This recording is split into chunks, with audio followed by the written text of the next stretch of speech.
Hi, today we're going to talk about being open and vulnerable with your audience. Our guest today is Lynn Clementi Hicks. She started live streaming a year ago, and on her channel she talks about her journey with fertility and fostering. And I admire her very, very much for her willingness to share every step with her audience. So with no further ado, hi Lynn, thank you so much Hi. for coming. Oh my God, I'm so happy to finally be on your show. This is really exciting.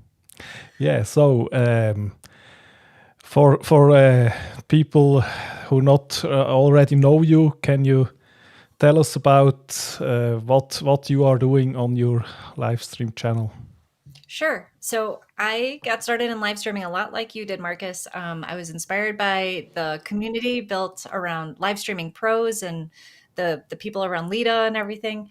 And I said, I don't want to just have awesome Zoom sessions playing bingo and trivia with people. I want to have a live stream. So I'm like, what am I going to talk about?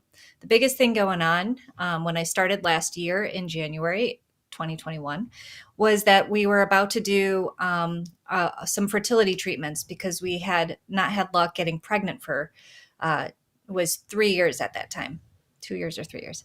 And so I decided to take people along on that journey because it's something that a lot of people don't talk about. So that's what we did last year. And then this year, unfortunately, all those fertility treatments didn't work last year. We didn't end up getting, I'm not pregnant. And so this year we decided to shift our focus to getting approved for fostering, getting licensed to foster.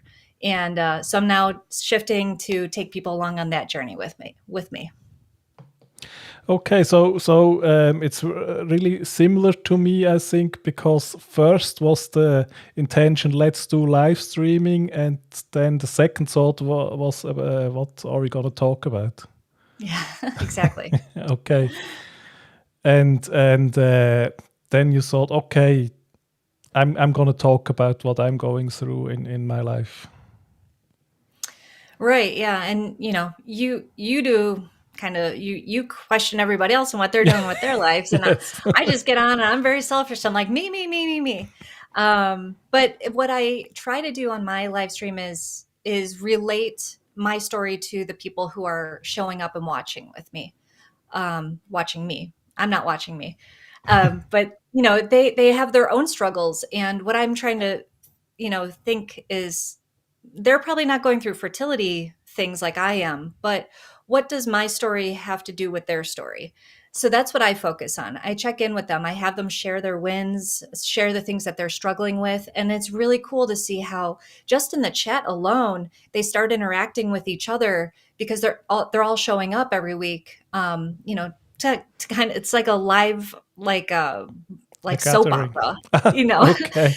So, but the people in the chat get to know each other and start to support each other. And the biggest thing that I learned from live streaming last year was how to support people. It's really Okay. cool. Yeah, and I guess you also have people who really are going to similar or the same things at that time watching. Yes, I do. Yeah. There are. And it always surprises me because they're not the people that are active in the chat during the live stream. There are people that, I'll go to like out of town to where our friends live and visit with them. And they'd be like, I've been watching your live stream. Oh my gosh, you're so brave. And thank you so much. It helped me when I was going through, my experience. I'm like, I had no idea you were watching. And I think that's something, people don't realize is we can't see who's actually watching. All we see is like maybe how many people are watching, but even that's not that reliable. Yeah, and the ones So, who talk in chat, of course, we know them. But yeah, right. and but that was you said about brave, and I think yeah, it's very very brave what you're doing because you really talk about every step, and that's are really personal things that normally stay private. And Yeah. did you when you started, did you think about that would come up and what that would mean? Yeah. So before I decided to do this, I had a conversation with my husband because it's not just my story, it's our story. And he saw the value in it right away. I think before I decided to go live with it, the people that we did share with, the support that we have from that, just like telling people, that's kind of what sparked the idea that if I share this with more people, if I'm open and honest about it, people don't want to, tell other people they're going through it, but hearing me talk about it might make them feel less alone, because it's a very lonely thing to go through. Dealing with infertility, I think that there's a stigma around it, like something's wrong with my body, I can't make a baby, or the partner is wondering, is there something wrong with them?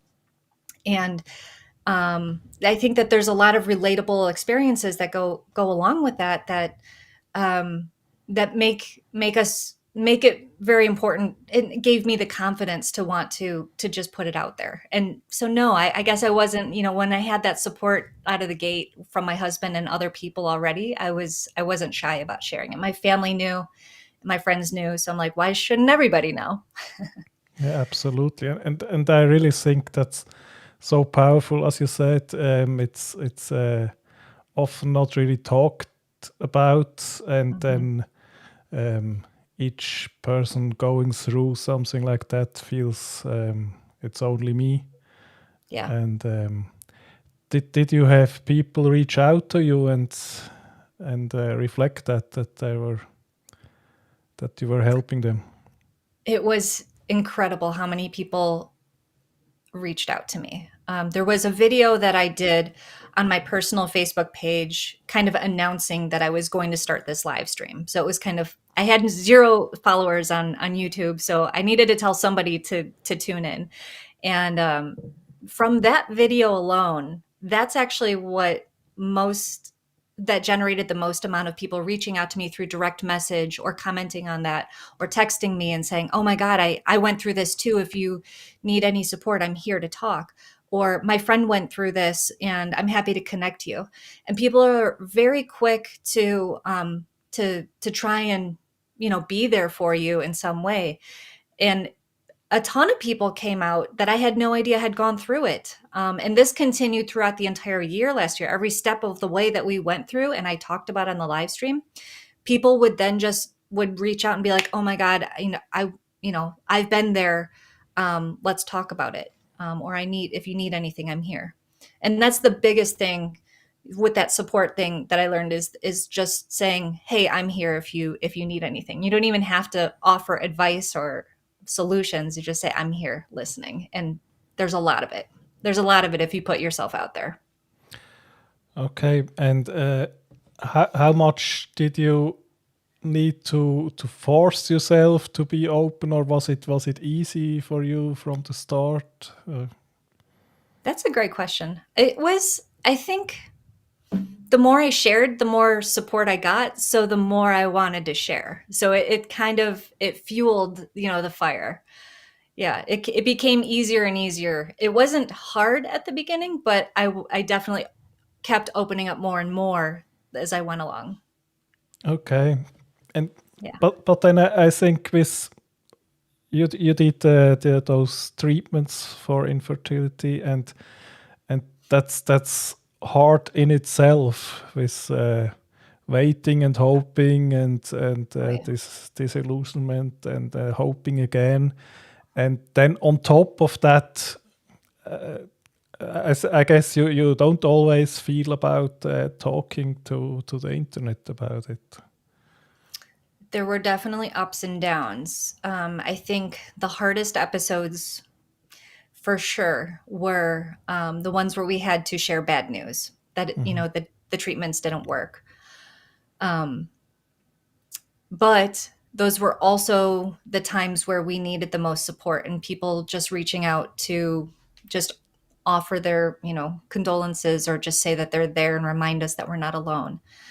So even though I didn't feel like sharing or breaking the bad news to people, like I had guilt, like I had let my viewers down that we didn't get pregnant.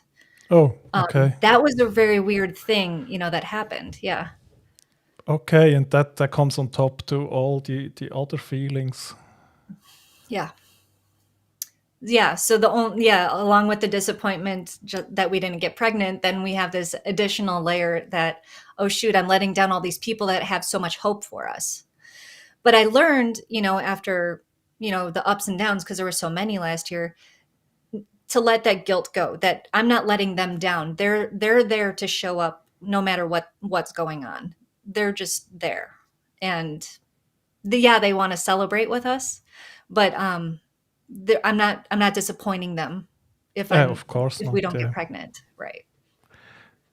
Yeah, I immediately figured that it's not a rational guilt, but it's still a feeling. So feelings Yeah, are valid in its own.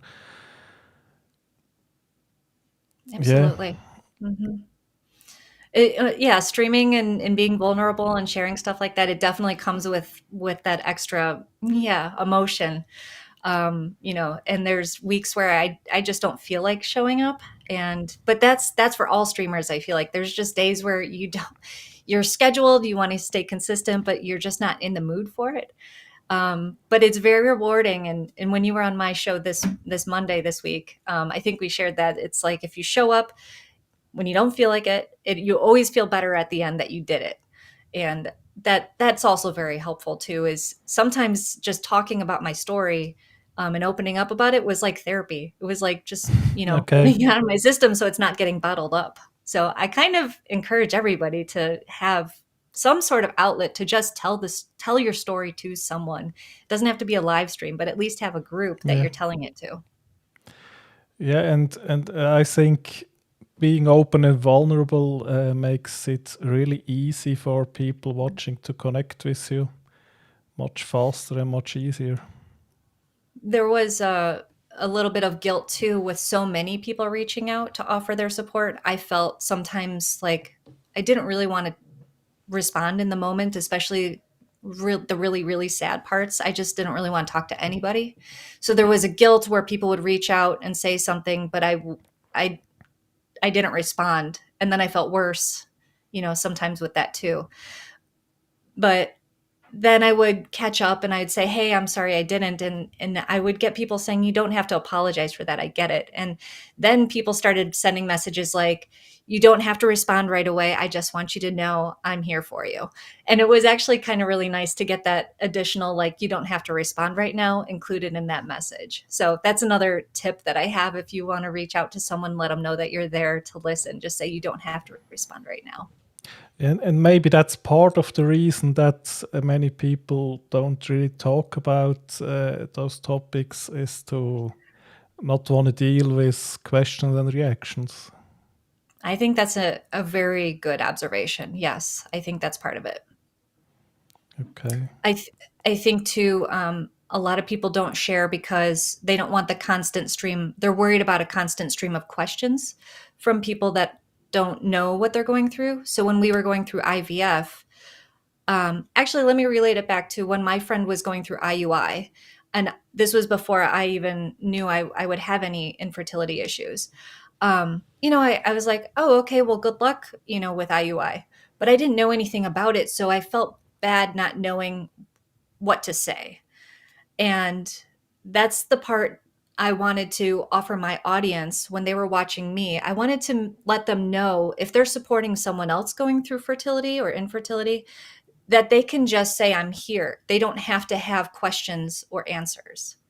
So yeah, that was a big part of my messaging for the whole first year of my channel. And I even put together a worksheet on like how to build your support system and how to be a good support person.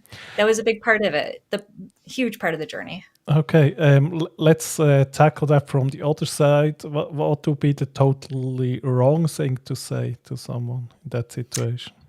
I think any sort of unsolicited advice. Okay. So if someone's going through something, don't tell them what they should or shouldn't be doing at all. Um, Also, don't assume you know what they're going through. So the best thing to do, they may not want to answer questions. So just say, I'm here to listen. I just say, I'm here for you. So don't, yeah, I wouldn't say just don't offer advice. And also don't a few other things. When someone's getting married, don't pop that question on them right away. When are you making babies? Maybe they don't want to make babies. Maybe they're already having issues. And not even just people that are just married. Times around the holidays, some people that are going through infertility hate getting together with family for that dreaded question. When are you guys going to have kids? When are you going to give me grandkids? When are you going to give me a niece or a nephew? Those are big triggers for people going through infertility. So if you can hear this, don't ever pester anyone on when they're making kids. It's kind of none of your business. It's not about you, it's about them. Yeah, that's very good advice. So another hypothetical situation. I know about your situation, and now I would get a father to be a father. Do I have to be careful and with not showing too much joy about that? Like if I were like if I were pregnant and No. oh, oh, I would be getting a father, and I would like to celebrate, but I know you want to have kids and it doesn't work, and so there could like be a thinking. Oh, don't show too much joy to Lynn about that. like if there's good news and like Yeah. being excited about that. Well, that's a tough one Okay. because when in our journey, there was a moment where we got pregnant, and that was probably the most joyful moment that I've ever felt. That I can't compare it to anything else. Seeing the two lines on a pregnancy test for the first time ever in my life, I was shaking, and I showed it to my husband, and there was an incredible amount of joy, and I wanted to share that joy with everyone. And that was hindsight. I would still do that all over again, even though that eventually ended up in turning into a miscarriage. I don't think that there's anything wrong celebrating the ups of the journey, because there are a lot of ups and a lot of downs. And if you only focus on the downs, it's going to suck real bad. So I would say, no, focus. Yeah. Celebrate the wins as you go. You have to have hope, and you have to celebrate the wins. I don't think that there's anything wrong with showing joy for those happy moments. Yeah. Okay. Yeah, and I you think met. I will add though, like as you Okay. go through it, the people get a lot more tentative about sharing that so quickly, and I understand now why a lot of people wait until the first trimester. Is they don't want to get too many people's hopes up, just to then have to update them later and say it didn't work out. That was something I experienced. Was uh, I had shared with some people that I'm not very close with, but I'd been working on a project with. And then when I saw that person a couple months later, they're like, "Oh, how's the pregnancy?" But they hadn't gotten the update, when we shared it, that it didn't work out. And so I had to re-explain it or re-say it again. And every time I had to say it, it was a little bit triggering for me. So there is that balance. There is that thing to be careful about, with having who you're sharing with. Yes, that's a common reason to not share that very Yeah. early. Um, but I mean, you were sharing all those previous steps with your stream life in the internet, and it would have been very difficult for you to not share that too, I think. Oh yeah. When I'm keeping it contained in the live stream and I know that my audience, has the whole story, I think that's okay. But my mistake was that I had shared it Okay. with some people that I only see occasionally in like the real world. So I would just say make sure that the people that you are sharing with early on are part of a group that Of course, yeah. you can kind of update collectively rather than Yeah. one on one. Yeah. But the live stream, of course, because it's public, is also not perfectly contained. So you kind of were forced, if you want to go to with your principles, to share that really soon. Yeah, I have thought about that. So we're focusing on our fostering story this year, but we're still trying to get pregnant naturally. And I have thought about that on whether I would tell my audience right away if it happened again, if we got pregnant again. I'm now, because the focus is not on the fertility journey, I might wait a little bit longer, so that we can really focus on what our content is this time. But it's tough because I also don't want to betray the trust, but I also think my audience understands if I waited a little bit longer this time, and they'd still be excited if, if I did make that announcement at the right time. Absolutely. I think it's in no ways an obligation to share, but it just made probably very much sense for you in that moment, in that context. Right. Right. Yeah, I don't regret telling everyone right away in the moment. I think that was one of the best episodes ever. Was Bert came on with me. It was just supposed to be another Monday, but I had just done the pregnancy test because I thought my period's just late, and I'm like, I'm just going to prove to myself I'm not pregnant so I can get that out of my mind. And then I couldn't believe it. I was not expecting to be pregnant, because it was this cycle after my failed IVF. I'm just like, I can't get pregnant. I had all this doubt. And then I showed Bert. Bert was on screen with me, and everyone's like, why is Bert on screen? And then we made this announcement, and it just went crazy. Like, people started like telling each other, and then everyone else started coming on to the live stream. It was just such a cool experience to be sharing that with the audience who had been following our journey, plus a few extra people. And it was practically the only episode I missed. Oh no, really? I think I remember that. Oh my God. Okay. Marcus has shown up for almost every one of my And episodes. that since one we I met in missed. April. So, Yeah. but what can you do? Okay, I totally agree with John Pullum. He is saying here, your story and its ups and downs have helped a lot of people going through the same thing, and I think that's so true, and that's why I admire you so much for doing that, and I think it's as we talked about, really a big motivation for you to go on with that. Well, thank you, John. Thanks, Marcus. Yeah, it means a lot that it helps people. Sometimes I feel a little bit of weight with that knowledge, but at the same time, it's also carrying me. It's it's kind of a yin yang type of thing, the good and the bad that come with it. But I would do it all over again if I had to. Yeah. Okay. So we talked about how you announced being pregnant, and then you had to announce, okay, didn't work out, and as I guess in that moment you don't ever feel like going live and doing that. No. And that was another episode that Bert came on with me. Bert's my husband. And he very rarely is on the episode with me. I think he's only been on 3 or 4 times. And my audience now knows if Bert's on, that means there's something big going on. We broke the news together. We shared that emotion with the audience, and it was really tough.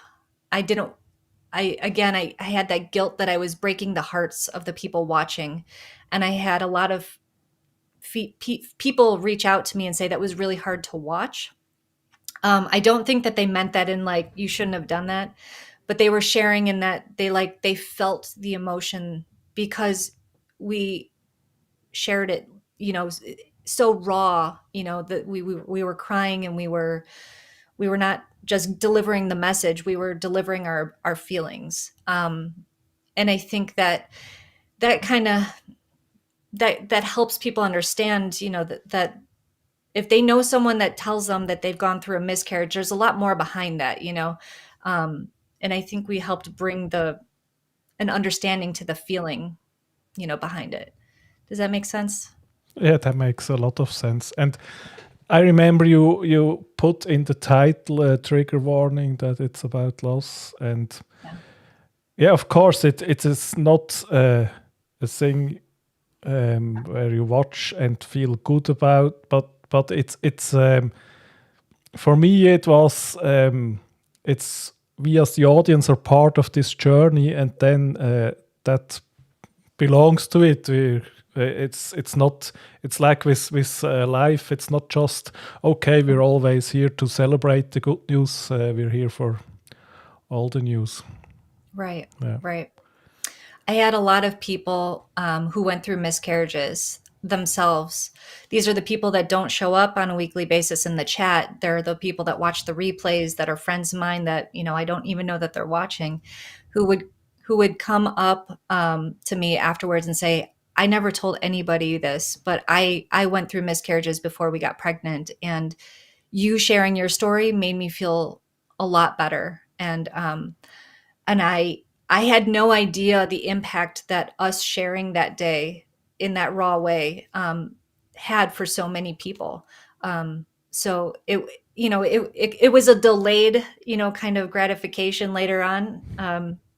You know, that I was happy that they shared with me that it meant so much to them, but it was also a little tough to be reminded of it, because Bert and I had to go through a lot of recovering from that. On anyone who goes through a miscarriage has a lot of recovering to do.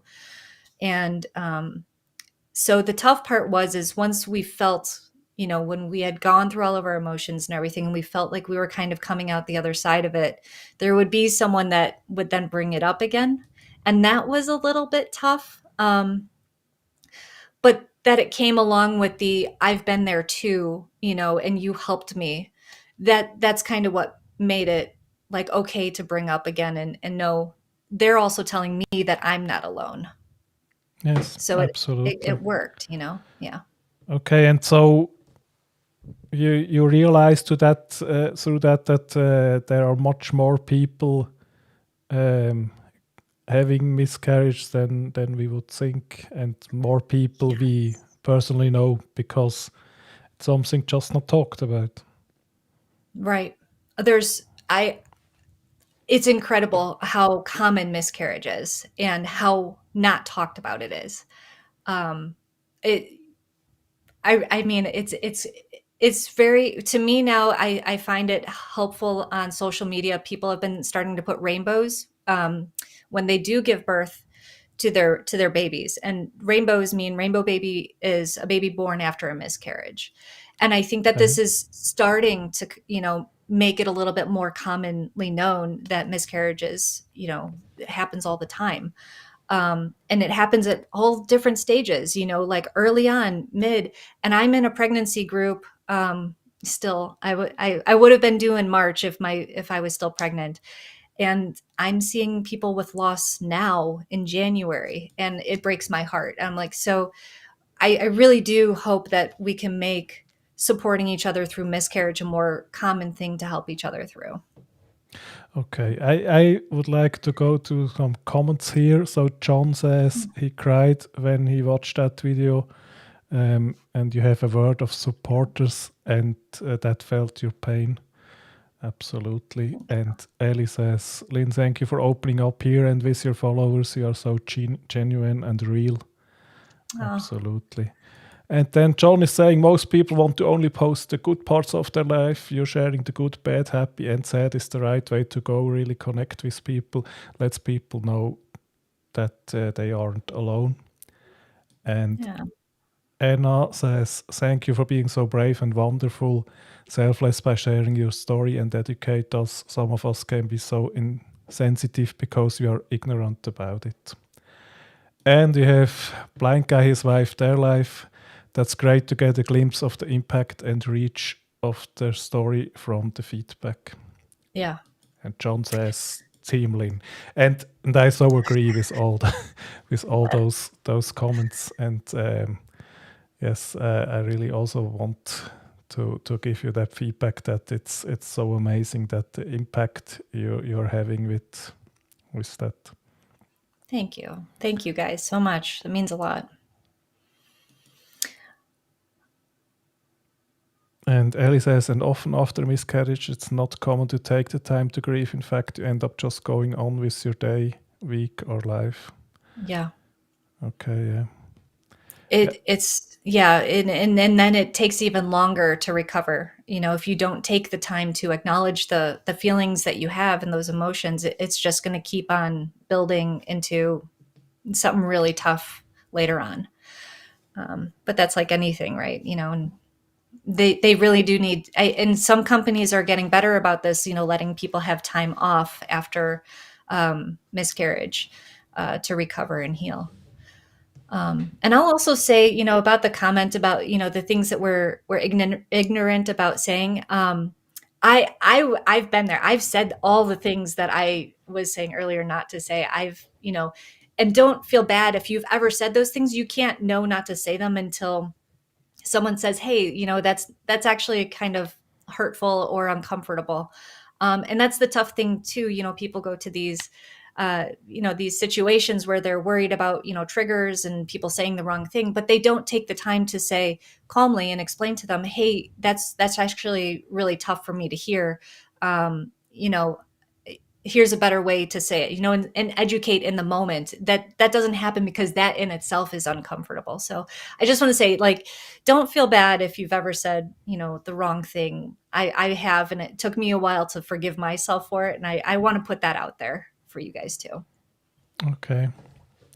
It's really amazing. So maybe to make it a bit lighter, also you also do fun things on your streams, and it's not always the big heavy news. Yeah. And okay, John helps me to get to the lights. Never ask a woman if she's pregnant. Trust me, never do. That is good advice. That's very good advice. Yes. Somehow I feel he speaks from experience. No, but you also do fun things while going through the IVF and the other. You also educated the audience, and you did some quiz things there, and maybe we can talk about those things. I'd love to. Yeah, so my background is I work for a sport and social club, and my passion is really having fun, bringing people together, creating community. My job is not educating people on IVF. I am not a doctor, but I'll teach people as I go along. So the way I did that, I decided to kind of gamify all of the what are the words when it's just letters? Anagrams? Not anagrams. Is it? The chat will let me know in just a moment, I'm sure. So, what does IVF stand for? But there's like 100 other like shortcuts of words that come up in like in the community for IVF. And so I decided, hey, if you're going to talk to someone about IVF, here are some terms you might want to know. And so what I did is I made a whole deck of the letters. I had my audience guess what they were. And then I had a little buzzer and a little ding, ding, ding if they were right or wrong. And then I would tell them what the actual answer was. We had so much fun doing that for a couple of episodes. I really like that one. Yeah, and I think it's important to also have the fun. Yeah. And so you opened a new chapter in your story with trying to found a family, and you turned to fostering. And you also put that into your content. So can you give us an overview of how that is going? Yes, it is exciting and scary. And we are in the process right now. We just finished like this much paperwork. Okay, it felt like that much paperwork. It was like this much, but it took a long time to fill out, collect all the information they were looking for. Now that that's in, we actually just got our schedule. I didn't talk about this on Monday. This is a preview for next Monday's show, but we have our schedule now for the classes we have to take. So 41 hours of training to get licensed as foster parents, and that'll be self-guided. And there's going to be sessions that we're meeting with an instructor, a group, I think, on Zoom, so that we can learn in a group setting. And then after that, they're going to grill us individually, me and my husband separately, and find out all the backgrounds and everything like that, everything we've ever done in our lives, and figure out if we're fit to be parents. And then hopefully we'll get approved. And then we're hoping to have a placement by June, I think. But it's a tough thing to take everyone along on the journey for, because it's kind of a slow process. So this year, what I'm trying to expand to is having people join in the live stream that have fostered. Maybe they're from an adoption agency, from DCFS, maybe lawyers, because sometimes fostering turns into adoption. So what I hope to do is bring on these other people. Again, I'm not an expert in fostering. I'm just bringing people along on our journey. And I'm hoping this year I actually start to build a community of other foster, potential people, or foster parents, and bring them together to support each other. Yeah, it's fantastic, and you're the perfect person to do that. Thanks. But I guess then, if that happens, it will be more difficult to be totally open, because you said in the beginning you had to check it with your husband what to share, but then Mm-hmm. if you get another party involved who is even more vulnerable, then you will have naturally to be more on the surface with sharing. So I have thought about that, and I checked in with a friend who is already fostering, and I asked her, like, how much are you allowed to share? Do you talk about this with other people on social media? And she's like, so they tell you not to use their names or Of course. pictures on social media. But there's absolutely nothing wrong with me talking about my experience going through it. So I don't think that there's actually anything I'm going to put it through a filter, but it's not going to be filtered, if you know what I mean. Yeah, Like, it's going to you will be, figure it out, I'm sure. yeah, you're going to get my emotions going through this, the Yeah. frustrations, the ups, the downs, all the same things that you got from me last year. It's just going to be, I can't tell you the name of, the placements that we have, or show you pictures of them, but I can tell you how I'm experiencing it. And I think not showing pictures in public for children is a good advice in general, not Yeah. only with fostering, because it stays in the internet and they have a right Right. over their own picture. Yeah. And yeah, but that will stay fascinating. And as we talked before this show, it is really interesting to watch, even if you're not going through the same things, and just to see how you are doing all that, and gives us so much hope and love in our lives. Thanks, Marcus. Yeah, now I made it heavy again for to end. Okay. Yeah, but I put your channel in the description, so everybody who would like to watch more about what we talk today and haven't already found Lynn, go find her. It's very nice hanging out with her, and and We try to it's, keep it fun and light. It's not yeah. always heavy and emotional every episode, I promise. It's a good balance. Yeah, Um, it's usually, even if it's emotional, there is still some fun in there. It's I don't know how, but it is. well, thanks. Aw. Okay, and Thanks, then John. we Thanks for everyone take to we watch. Yeah. take a last question from Sarah. Do you have any suggestions for how to be a good friend and support someone on a journey to fertility or fostering adoption? She is so worried she'll say the wrong thing. We covered that a bit, but maybe you have Yeah. final advice for her. Absolutely. It's a great question. And I think the number one thing, no matter what it is, that you're trying to be there for a friend, is just to let them know you're there to listen. 100%. it's incredible what that will do to have them open up and feel comfortable with you. A lot of times when someone's grieving and somebody else says, I don't know what to say, it's almost putting a little bit of pressure back on the person to then comfort them and say, it's okay, you don't need to say anything. So my recommendation is just to say, I'm so sorry you're going for this. I'm here to listen if you ever need me. It's going to be your go-to from now on, I promise. Yeah. And again, that's general good advice going through life. Listen to people. That's if you're talking, you should also listen. Right. And with that, thank you everybody for listening and watching. And thank you so very much, Lynn, for coming here and share your story with us. Marcus, it was a great interview. Thank you so much for having me and asking all the greatest questions. You're really good at this, so thank you. I get that a lot, so it must be true.